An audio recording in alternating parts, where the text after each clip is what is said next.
Good morning. Welcome to Winter Conference 2026. My name is Jason Webster. It's a pleasure to see all of you here today.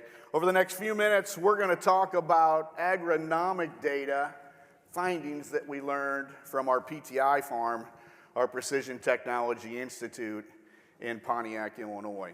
This farm is a 480-acre on-farm research site, and this farm is where we conduct hundreds of agronomy trials each and every single year. When the calendar flips to July, August, and September, we open our doors to the public and we invite farmers from all over the country and all over the world. Farmers come to the PTI farm and we have agronomic conversations. Conversations about how to be better. Conversations talking about the challenges that we all have on our farms and solutions for those challenges. That's what happens every day at the PTI farm. We challenge the status quo. For those of you who have heard me talk before, you've probably heard me say this before. We're going to challenge the status quo. That was our vision from day one, and I don't see that changing. We want to find new ways to be better. What does that mean? I want increased yield or increased profitability. Those are the two things that I'm searching for right now. And so we're going to challenge the way we've been doing our management practices on the farm for years or even decades. And hopefully we're going to find that yield and profit with testing that scenario. At Precision Planting, we believe in better. And ladies and gentlemen, I think we're going to have to be better given the current economy. You know, ladies and gentlemen, this slide I have up on the screen, this is what I showed a year ago at Winter Conference. This is data from the University of Illinois a year ago that says this is net farm profitability on average for a central Illinois farmer, 50-50 corn-soybean rotation, paying average cash rent, and it basically said that farmers are in it for about $100 an acre over the last 24 years. That's net profit. Some years were obviously less than that. Some were more. But a year ago when I showed this slide, we were looking at the right-hand side of that graph, those red bars, and that was anticipated, projected losses for the 25 season. And we looked at this and said, we've got a challenge upon us here.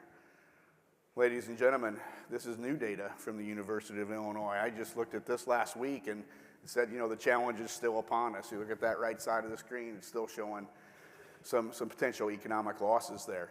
So we've got to farm smarter. Why? Well, input costs have gone up. This is data from the National Corn Growers Association. They're saying that their data says that just in the last few short years, crop input costs have gone up on average over $200 per acre. That's a concern. And we've got lower commodity prices than what we'd like. Recently, we didn't get a whole lot of help from our friends at USDA. They came and found more acres that were planted and ultimately harvested, the largest discrepancy ever from the June survey to the January survey. That deflated prices even more. The acres that they found harvested, we had higher yields than anticipated. As a matter of fact, some states had record yields. And so when it came down to it, the United States Department of Agriculture must have thought that the 2025 crop looked like this.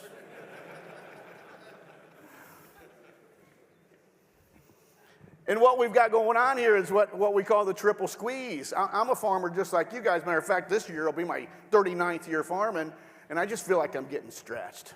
I've got one arm getting stretched by everybody I'm buying crop inputs from, and they say, yeah, the prices are going up. And then I say, okay, well, I'm going to sell my grain to pay for this, and I've got lower commodity prices and can't pay the bills. And they say, well, go ahead and get an operating note, and that'll take care of it. Well, then I've got interest rates that are higher than what I'd like. And it just feels like the triple squeeze is happening. So we're going to have to farm smarter, and that's one of the things that we've incorporated into the PTI farm is how are we going to get through this challenge we have upon us right now? We're going to have to change things and farm smarter. And so today I'm going to talk about some profitability insights where I do believe we are farming smarter at the PTI farm, and it's in regard to nutrient management. I want to talk about this first study. This started out as a study where we were just going to look at banded fertilizer, dry fertilizer applications versus broadcast. For many years, I remember as a kid, our family operation broadcasting fertilizer, and we've switched to a striptill situation at the PTI farm. Striptill, it's not conventional tillage, but yet it's not no-till, kind of right in the middle. But the biggest value proposition for me has been the ability to put nutrients, dry fertilizer on in that band underneath the row. And so we said, let's set this up as a 10-year study to look at the differences. Now here's my strip till rig, the rig that we've been running. It's worked out very well for us. We do have it set up with clarity. You're gonna learn more about this today, but this is my high definition, real-time visibility of the fertilizer that I'm applying through this machine. You'll see this more today, but we're using this in the field. Works great. And as we started to implement this 10-year study, farmers came up to me and said, Jason, you're banding fertilizer. Do you think, since you're applying fertilizer so efficiently in the row, do you think we could use less fertilizer as a result? Is that a good question? That's a great question. So I said, let's incorporate this into this 10-year study. And so here's what we do. Every year after harvest, we'll go pull a new soil test. We'll send the samples off, and then the lab will run the recommendation using University of Illinois recommendations based on my yield goal, and they'll say, Jason, you need to spread this much DAP and potash, 1846, 00, and 0060. We'll use that as our 100% rates. We'll broadcast it. We'll band it. But then, to answer the farmer's question of can we reduce the fertilizer since we're banding, I reduced fertilizer rates by 25% all the way down to 0. So get this. I'm going to be applying 0 pounds of fertilizer in the same strip for 10 years. Do you think my yield will go down over 10 years' time? Do you think soil test levels will go down over 10 years' time? These are things we're trying to evaluate, and it's been really interesting. This will be year 6 of a 10-year study, and this morning I'd like to share with you the results of the first 5 years. Now, to interpret this graph, you always look at the left-hand side. In this case, it's the orange bar, and that's where we soil tested, got the recommendation, and we broadcasted that 100% rate of fertilizer. Just dry fertilizer, DAP, and potash, okay? Then I bring my strip till rig in, and I'm banding nutrients. That gray bar on the screen is where I say, nah, I'm not going to put a 100% rate of fertilizer on. I'm going to back it down by 25%. We then back it down by 50%. We back it down by 75%, and then the blue bar on the right is 0 pounds. And you can see my yield did go down. The less fertilizer I put on, my yield went down. But this doesn't tell the real story. What is the real story? When you go and order fertilizer and apply it, someone's going to send you a bill, and you got to get it paid for, right? And when we applied the economics to this in year number 1 of this 10-year study, we found that when we banded fertilizer with our strip till unit, reduced fertilizer by 25 to 50%, we netted out an additional $50 per acre on the farm. That's an important number, $50. We say this all the time at the PTI farm. What can you do on your farm to make another $50 an acre? Farming smarter. Ladies and gentlemen, we just found one. First year data was pretty interesting. You also look at the 0 pounds of fertilizer up on the screen. In our first year, we said, yes, yield went down, but do you know that I made $8 an acre more than ordering 100% of that broadcasted fertilizer and cash flowing that for 12 months? Made $8 more. Some of you are probably thinking, well, what was your soil test levels when you started? I thought you might ask that. And so here's just basic fertility, phosphorus and potassium. And I'm in pounds per acre here, not ppm. 66 on the phosphorus, 363 on the potassium. I'll let you decide whether you think those are high or low. I think they're adequate. We were in a good place the first year. Let's go to year 2. This was 2022. Again, the left bar is 100% broadcast. We started strip tilling, banding the fertilizer, and net return just kept going up. As a matter of fact, 0 pounds of fertilizer made me nearly $40 an acre more than cash flowing that 100% fertilizer recommendation broadcast. This really got our attention. 2023, the third year, same thing. When we reduce fertilizer applications by 25%, we're making $14 additional per acre, but I kept looking at that 0 at the end. That was nearly a $20 winner versus cash flowing all that fertilizer up front.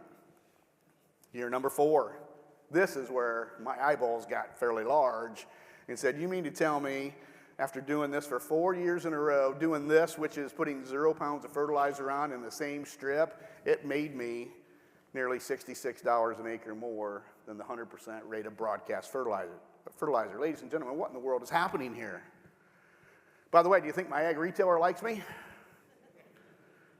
Those were challenging conversations, they really were. But it's all due to the price of fertilizer. In the yellow text in the lower left-hand corner, those are the actual prices of fertilizer I've paid for the past 6 falls. And you can see some years, especially, we were $870, near $900 a ton for DAP. And look at what I paid this past fall. We were right back to those levels. So bottom line is what's happening here, when I put fertilizer on, my yield went up. It did. But the cost of this fertilizer is so expensive, it's just not paying for itself. Year number 5, this past year. 5 years, it finally caught up with me. Putting 0 pounds of fertilizer on, I lost $20 an acre. Now, I don't want to be that guy that puts 0 pounds of fertilizer on. I don't.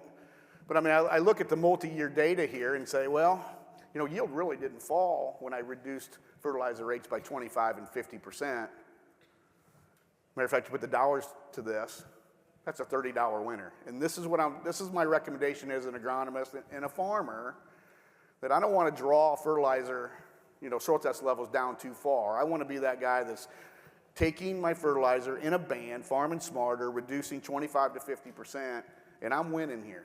Now, we're halfway through the 10-year study. We're going to monitor this through the next 5 years, but this has been really interesting to watch. You're probably wondering, hey, what did you do to soil test levels? Phosphorus, I took them down quite a bit. I took a 66 down to 25. At 25, I'm still growing 250 bushel corn on that, though. What is the critical level going to be? That's what I can't wait to find out. Now, at the end of 10 years, what's going to be my job with this soil test level? I may take it down so low. What's the next thing I got to do? I'm going to have to measure how much it's going to cost and how long it's going to take to build it back up. That's why I don't want to be this guy that's putting 0 pounds of fertilizer on. I want to be smart, and I want to be a good steward of the land. Potassium hasn't moved that much. It's been fairly stable. We'll continue to monitor this. Soybeans, you're probably wondering, what about soybeans? You doing the same thing with soybeans? Yes. Over the last 5 years, putting 0 pounds of fertilizer on, we've lost an average of 3.3 bushel soybeans, but it has been our economic optimum rate. It has made us the most money. Again, though, I want to be, in this case with beans, a 50% recommendation in a band, and that's been a nice winner for us. What about alternative methods to nutrient management? I keep thinking about these high prices of dry fertilizer. I'm like, what else can I do to farm smarter? We do have a fertilizer reallocation program at the PTI farm, which I do think we should talk about a little bit. I think this is a sound program. We've been utilizing this ever since we've been at the farm. This is where we'll come in, we'll get a new soil test every year, and we'll say, all right, this is the amount of nutrition I need to put on, but then I have to ask myself, well, how many passes of applications of nutrition are you going to put on?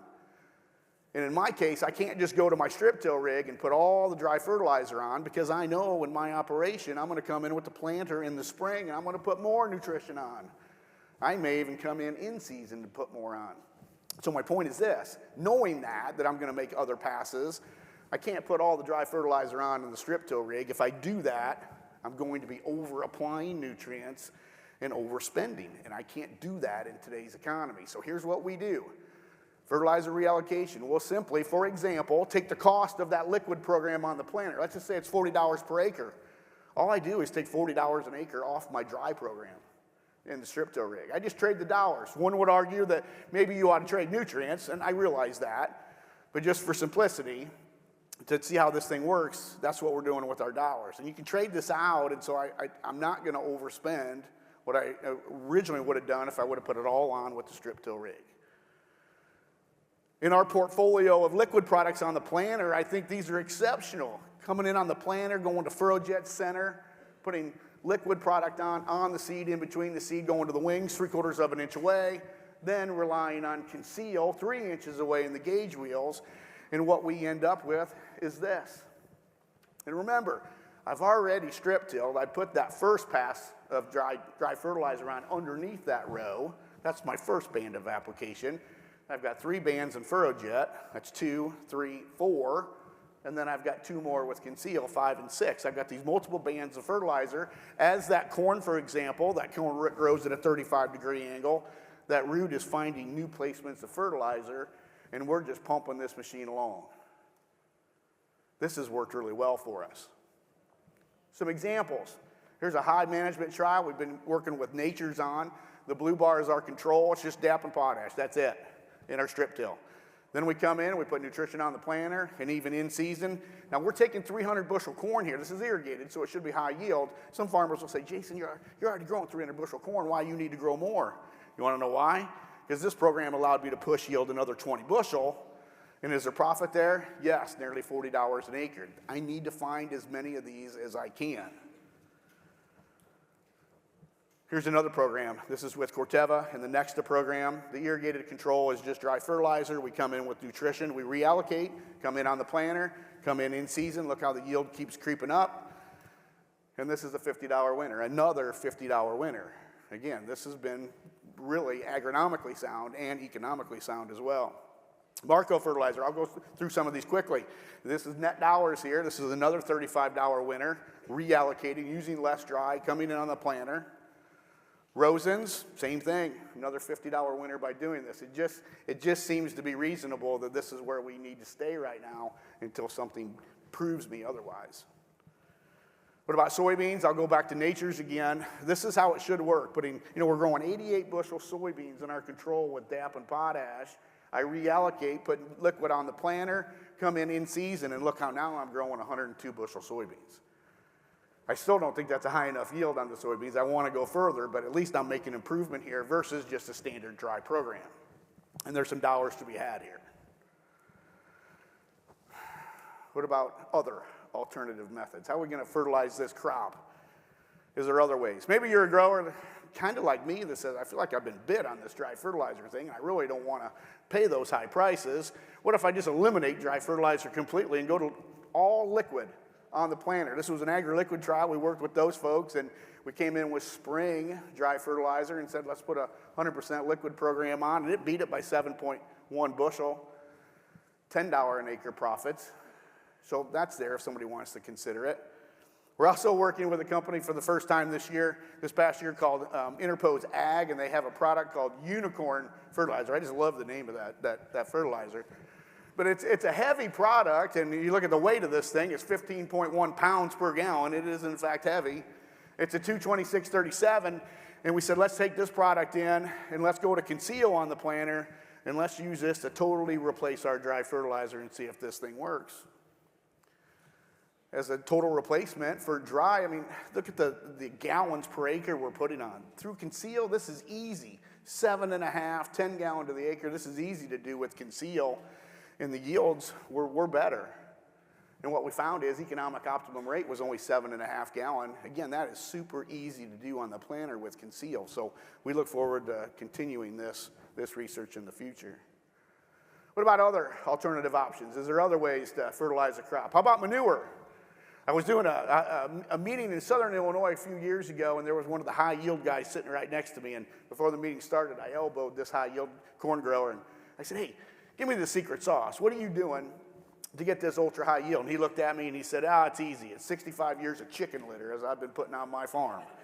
And I said, I've never used chicken litter before. You've been using it for 65 years. I better get going on this thing. So I found a chicken barn, and we started bringing in this litter. This is how I have to spread it. It's a little bit more of a challenge than some of the other fertilizers. This is us this fall putting on, I think this is 2.5 ton of dry litter going across the corn stalks here. It was super dry this fall. We get it shipped in. Never got a rain on it. It spread pretty good. But, nutritionally, that's a pretty good product. But I also look at it and say, I think there's some biology in this thing as well. So I almost consider this maybe a soil health product. And so if you guys have heard me talk before, my soil health testing at the PTI farm has involved cover crops. Another 10-year study, and I've been waiting to see the profitability of the cover crop. So I said, you know what, let's bring chicken litter in, and let's add it to this soil health study and just see how long it takes for these guys to pay for themselves. And this is soybeans after corn, 2 ton of chicken litter, first year right out of the gate is giving me the highest yields and the highest profitability. Again, year number 1 right out of the gate. So I kind of like that.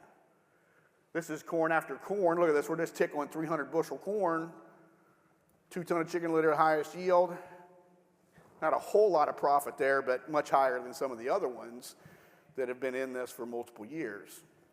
And finally, here's corn after soybeans. Really nice yield gain and some profit. Again, year number 1 right out of the gate. Other alternative options. You know, as I drive down the road in my pickup truck, sometimes I'll see these barns.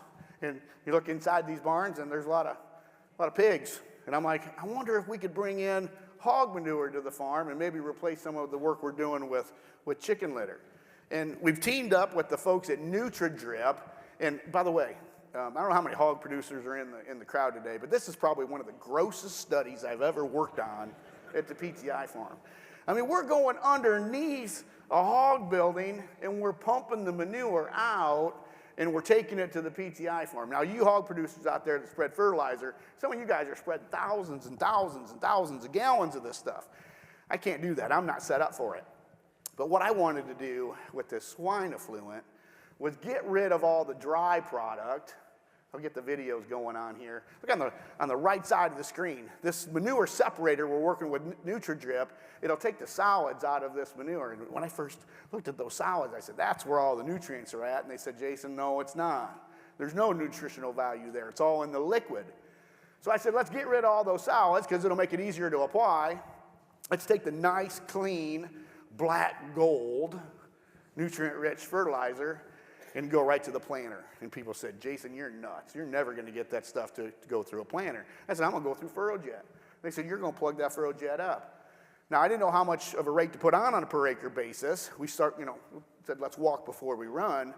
And so 3-way FurrowJet, 2-gallon, 4-gallon, and 6-gallon, and look at the yields. Now, this is a farm, I talked to the landowner that was farming this before me, and he said, I don't think this farm has seen any type of livestock manure for 100 years or more. Remember what I said? I do think there's some nutrition here, but I think there's biology in this swine effluent. I'm wondering if there's some value to that. Here's the dollar values. We almost found a $50 winner with simply putting this product 6-gallon in furrow. Then I said, well, that hog building, the hogs are still in it, and they're still doing their thing, making more manure, making more effluent. Let's go back and get more and see if we can change some of our high management programs. I said, I've already got it on the planter. I'm going to come into side dress corn with my easy drops. Let's put on another 20-gallon of this swine effluent and see what happens. And then I said, well, I'm going to put a fungicide on my corn too. Let's use that drone or that UAV, and let's use the swine effluent for a carrier for that fungicide. We put this out in the field, and we saw the same response. It was fantastic. The more we put on, the better. And look at this. We found almost a $50 winner with this scenario. So we're going to continue looking at this in the future. Other alternative options. Why don't we just bring the real thing in? Why don't we just bring the actual animals onto the farm? Ladies and gentlemen, this is my StockCropper. This is an autonomous livestock confinement unit that will use GPS and autonomy to move through my field, and it will house 3 species of livestock. Now, we're going to incorporate this in our strip cropping project at the farm. We're growing 4 rows of 30-inch row corn, and then we leave a gap for a short crop. In the past, I put soybeans in here. If you give corn more sunlight in this strip cropping scenario, will the corn give you more yield?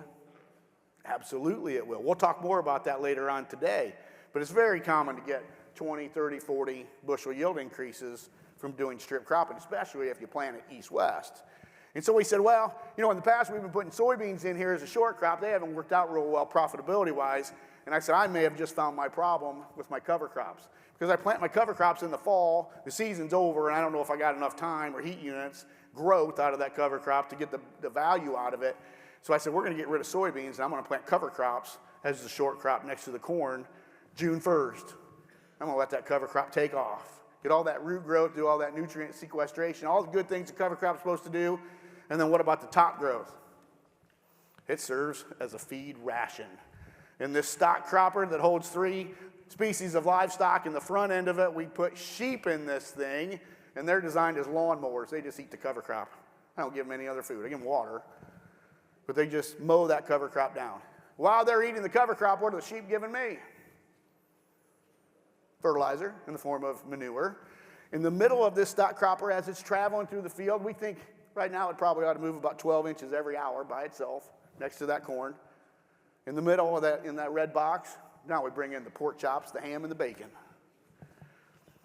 These hogs are on slats. Cover crop doesn't mean anything to them, but we're bringing hogs in for 2 reasons. One, it's another species of livestock manure, but it's also a higher value crop. versus the sheep. Because remember, I'm not growing soybeans anymore. I used to sell those bushels. I don't have them anymore. Now I have to sell the livestock. But a second form of manure.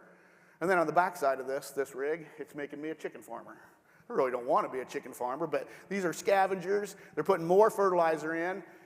I get $20 a chicken, and generally we'll put 60 back in here. We'll harvest them every 8 weeks, so that's $1,200 of revenue for every crop. And it's replacing the soybean sales that I had, no problem. But imagine 3 species of livestock manure being distributed through the field next to my strip cropping of corn. Somebody asked me one time, said, how much fertilizer are you putting on? I said, I have no idea. But I can tell you this, soil test levels have increased 3x. And it's the only soil test where I've seen where organic matter has gone up a bit. Pretty interesting. At the end of the year, we'll make our final pass. We'll come in, we'll harvest the corn, the high-yielding corn because of the extra sunlight. And then I bring my strip till rig in. I'm going to set up the crop for next year. You saw my strip till rig. It's got fertilizer tanks on it. When I strip till where the livestock ran, do I need to have any fertilizer in those tanks? No, because the fertilizer is already on from the livestock. Some of you are probably laughing at this project. And listen, I've got staff at the PTI farm that want to quit because of this project. I really do. But don't laugh too hard, because look at the yields coming from this. From this scenario, I was able to grow 435 bushel corn, ladies and gentlemen. I've never grown 435 bushel corn before. And then we looked at the profit or loss from this, and the first year, I guess this was the second year we did it, it's $367 net gain. And this is over and above just growing normal Livingston County corn like everybody else does. This is extra dollars. That could get me through this economic challenge that we're in fairly easily. Here's new yields. This is 2025. We did not break the 435. I wanted to, but we never made it. We had 2 hybrids. The blue bars are 1742 Pioneer that went 435 last year. It went about 350. And then we had a DeKalb number in here that resided about 425 bushel. But those are high yields, and I don't think I could have got this growing corn another way. I do kind of wonder about this strip cropping thing. I mean, we started off 40 foot wide, and we busted it in half to 20 foot, and then we busted it in half to 10 foot where we are now to run our StockCropper. But I kind of wonder, do we need to go narrower, and would it even be practical? We've gone to 10-foot strips and gone to 15-inch row corn. I really think this was a great way to drive yield higher, and it did. I'll show you data here in a minute. I said, well, instead of 4 rows of strip cropping, let's take it down to 2 rows. So this is 2 rows of corn next to 2 rows of beans. And I said, let's just keep going even further. And now we're 1 row of corn, 1 row of beans. And while we were planting this, I said, well, there's got to be something else we can do. And so I thought, let's do one more protocol. And I'm going to take you to the field. I'm going to go to video here. I'm going to take you out in the field to what I'm calling our full court press. And then lastly, one of the things I wanted to do was to take a look at what I've been kind of calling full court press for you guys that like basketball. Well, come on in here to the plot here. Let me show you what we got going on.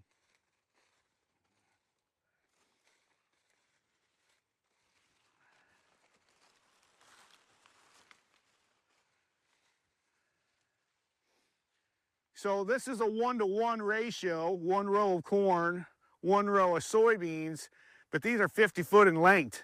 And then I basically shift. So this, if you go up above with our drone and we look down, this looks exactly like a checkerboard pattern. So again, 50 foot of soybeans, then it transitions to corn. And so I look at this, I call this full court press because I look at this corn and it's like it's got full 360 sunlight all the way around it. Now, I think this is a great way to try to maximize corn yield. I mean, our highest yield for corn at the PTI farm to date has been over 430 bushel corn, but I haven't been able to get higher than that. The world record's over 600. How can I push yields to get maybe closer to that 500 or 600 bushel? I don't know.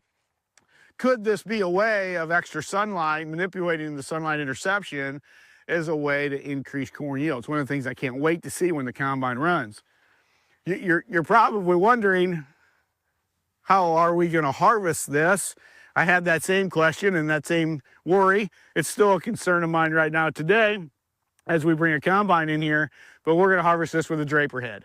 So our full intention is to harvest the corn and soybeans all together. So get this, as I'm harvesting, I'm gonna have in the grain tank of the combine both corn and soybean mixed together.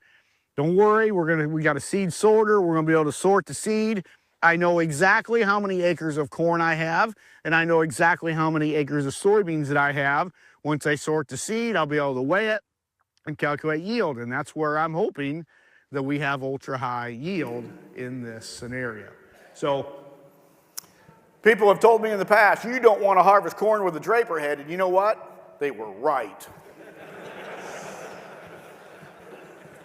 It's the only way I knew how to do it, though. So here's our harvesting our last pass here with that Gearinghoff draper head, harvesting the corn and soybeans together. And if you look close enough in the grain tank, this is what it looks like. We have more corn than soybeans, but they are mixed together. And you'll see a little bit of foreign material in that tank as well, because I don't know how to set a combine for harvesting both corn and soybeans at the same time. But then we went to our seed sorter, and we sorted the seed out, and as long as the soybeans are round and the corn is flat, this is really easy to do. I was scared about this process, but it was really easy to do. Here's kind of a close-up of it. Look at the soybeans rolling right out of the spirals, and we can separate the seed. Really nice, really easy. You're probably wondering about yield. I was too, and I guess we'll start on the left-hand side of the graph here. Just growing a full field of corn in this scenario uses our control. We were running 275 bushel corn. Pretty good yield, right? Then I go to my strip cropping. I've got 30-inch, 10-foot corn. So 4 rows, 30-inch row corn. I've got soybeans as my short crop. Yield goes up 32 bushel. Remember what we talked about? You give corn more sun, yield goes up. Yeah, it did. We replace the soybeans. We go to cover crop where we're running the StockCropper. I'm getting 44 bushel yield gains. I replace the 30-inch corn in 10-foot strips with 15-inch row corn. I get a 50 bushel gain. And then it got really interesting. And I was harvesting this, and and I was wondering, I knew the yield was higher, but I didn't know how much. Do you know our 2-row corn and 2-row soybeans, it was a 77 bushel corn increase. And then we went 1-row corn, 1-row soybeans. The corn yield was an extra 111 bushel per acre. You guys were probably laughing at this, saying this is not practical. I'm with you, but I look at this and say an extra 111 bushel corn? How in the world could we actually do this? And my concern is this: what if you're a grower that you can't scale right now? What do I mean by that? What if you're a grower that says, well, these land values right now are so high, I can't afford to buy more acres to increase my operation? What if you're a grower that says, well, yeah, I could probably go out and maybe cash rent some ground, but the cash rent costs are so high, I don't want to do that. That's too risky. So I'll ask you again, if you want to grow your operation in size, how are you going to do it? I'm taking acres that I already have, and I'm growing an extra 111 bushel on a per acre basis, and this is really making me think, how could we utilize this practically on the farm? And I think the only way it's ever going to work is if we bring autonomous technology into play. Smaller equipment. Today you're going to hear about autonomous technology on the harvest side and on the tillage side, but this is where we'd have to take that technology and go smaller if this will ever be practical. But it's been pretty interesting to look at. All right, I've got a little bit of extra time. I'm going to focus away from nutrient management, and I want to talk about one more study that we've been working on at the farm, and it involves traffic management and wheel patterns in the field. This has been a frustrating one for me because I don't know if you guys have ever thought about this before, but I hate leaving tire tracks out in my fields, and the more passes we make through the field, the more tire tracks that I'm making, and I have a real problem on the farm because none of my equipment matches up. What do I mean by that? I've got a 40-foot planter. That's pretty common in size for a lot of folks. I've got a 60-foot side dress bar. I've got a 90-foot sprayer. I've got a 20-foot corn head on the combine, a 20-foot strip till bar. Nothing matches up. And I'm continually making these passes, leaving more tire tracks in the field. And what my brain says, if you make a tire track out in the field with heavy equipment, what are you making? Compaction, potentially, and then corn yield could go down. So I went to my team and I said, with the size of equipment we have and all the passes we make for a normal operation, I said, I want you to go out into my cornfield and count the number of corn rows that never sees a tire. And they came back with a map that looked like this and said, guys, this is an ugly map. What in the world is this thing? And they said, well, this represents 36 rows of corn out in the field. And every different colored line represents the management pass that you're making in the field. We counted all the rows within these 36 rows because it just replicates again. But they said the amount of naked rows, which never sees a tire track, is only 14%. And I said, guys, there's no way in the world I'm driving on 86% of my corn rows. Go count it again. You did the math wrong. So they put their heads down, they travel back out to the field, they recount it, they come back to me proud as a peacock and said, we were right. I said, you telling me only 14% of my corn rows never see a tire? And I'm frustrated by this. Now again, we're a research farm, we've got smaller size equipment, but I don't know if you guys have ever thought about this on your farm. We hand harvested these rows. This was designed as a 10-year study because I was so frustrated with it. In year one, we hand harvested every single row of this. My guys really love this plot. We hand harvested this and we found a 16.5 bushel yield deficit on average where we were running these tire tracks out in the field. And boy, I tell you what, I had a lot of people coming to me saying, Webster, that ain't right. They just didn't want it to be right. I said, that's what we measured. Those are real numbers. They said, go do it in year number 2. So we did it in year number 2. Look what happened. Same thing. Within a bushel, 17.5 bushel losses from my tire dry pass out in the field. Then we said, well, let's overlay the number of tire tracks because some rows were getting more, some were less, and we started evaluating those. And then the black line on the screen right here represents average yield coming from the yield monitor. Okay, that was the average yield of the field. But then we went in and we harvested the corn every single row and created our own yield map. That's the green line on the screen. And that's when this thing really scared me because, ladies and gentlemen, today you can't see that green line. You can't see it. You don't know that that exists. Why? There's my combine. On the front end of that combine, I've got a corn head. What does a corn head measure? And don't say yield, because the combine measures yield. What does a corn head measure? Nothing. I contend it's the dumbest piece of farm equipment you have on the farm. And this is very ironic because look at this. Oh, that's a planter, and it's all decked out with precision planting technology. You love your precision planting technology on the planter. You don't want to farm without it. What is this planter with precision planting technology? What does it measure? Everything. And it's row to row to row. We don't have that on a combine. If you don't have row to row measurements on that planter, you get mad and you say, we need it. But then how come when you put a corn head on a combine, you're like, okay, this works. We're not measuring anything, we lose the resolution. And the bigger the corn head you have, the dumber the data. So go back to my yield map here, the green line, that's my actual yield map from us harvesting by hand. And I know I need to be a little more creative with the way this graph looks, but that gray box right there, let's assume that's my 8-row corn head and my combine traveling through the field. Look at the yield difference, 283 to 238. I'm not picking that up on the combine. I don't see that. Go to the next pass. We got some variability. Go to the next pass. And look at this one. This last one, we go from 248 to 327 bushel corn. What is that? Like a 75 bushel yield difference? Ladies and gentlemen, if you're in the combine cab and you had a yield monitor, a corn head that could measure row to row and say, hey, on this row you're losing 75 bushel to the acre, do you think you'd want to figure out what caused that? And do you think you'd want to fix it? I think you all would, but right now you don't know that it exists. So what are we going to do in the meantime? We're using weight management on the planter, lift. You guys have heard of pinch rows. That's lift and distribute to help with weight distribution on the planter. And then tire inflation. You know, we are an AGCO company. At the PTI farm, they'll bring me tractors. And when I first started looking at these tractors, the red rims right there, you see that black hose?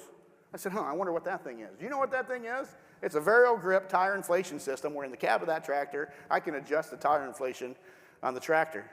Not just on the tractor, but I can actually adjust it on the planter as well. So we're adjusting this, and here's what happens. When I come into the field and I unfold the planter, if you listen close enough, you'll hear this. Psst. What are we doing? We're taking the PSI out of the tires of the tractor and on the planter to squat those sidewalls to give us a larger footprint. The more surface area we can absorb, I'm hoping the less compaction that I could potentially be causing in the field. And I never really thought of this in the past. I mean, you ask most growers, do you change your tire pressure for your first day of planting corn to your last day? Do you change the tire pressure in your tractor tires? Anybody do that?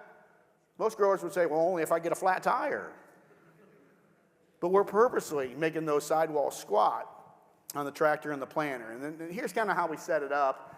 We turn the weight management system on, the lift and distribute, turn it on and off, and then I play around with the air pressure in the tires to find out, can I stop yield decrease from happening?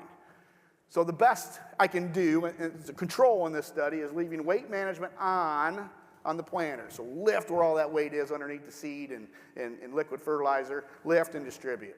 And then we're going to take the air out of the tires of the tractor and the planter. That's the best we can do. Control yield, 275 bushel. Then I start turning things on and off. We leave weight management on the planter, and I pump all the air back into the tires just like you guys are using on your farm. I quickly lose 11.5 bushel, times the price of corn. This was in 24, by the way, and that's almost a $50 loss. Wow, that happened pretty quick. Then I turn weight management off, but then I take the air out of the tires, and I only lost 4.5 bushel, which might help believe which one's giving us the bigger bang for our buck here. And then I shut both of them off, just like a lot of you guys are planning with. And that ended up being a $71 loss on a per acre basis. And back in 2024, we keep track of the top 10 things that make us the most money and the top 10 things that lose us the most money. This was number 8 on our list of top 10 losers. And this was like a train running me over. I'm like, what just happened here? We did it again in 2025, and corn price is a little lower, so the dollar values are a little lower. But we saw the same response in year 2. So something to think about. Maybe tire inflation is in fact giving us some of the biggest bang for our buck. We'll keep monitoring this as we go.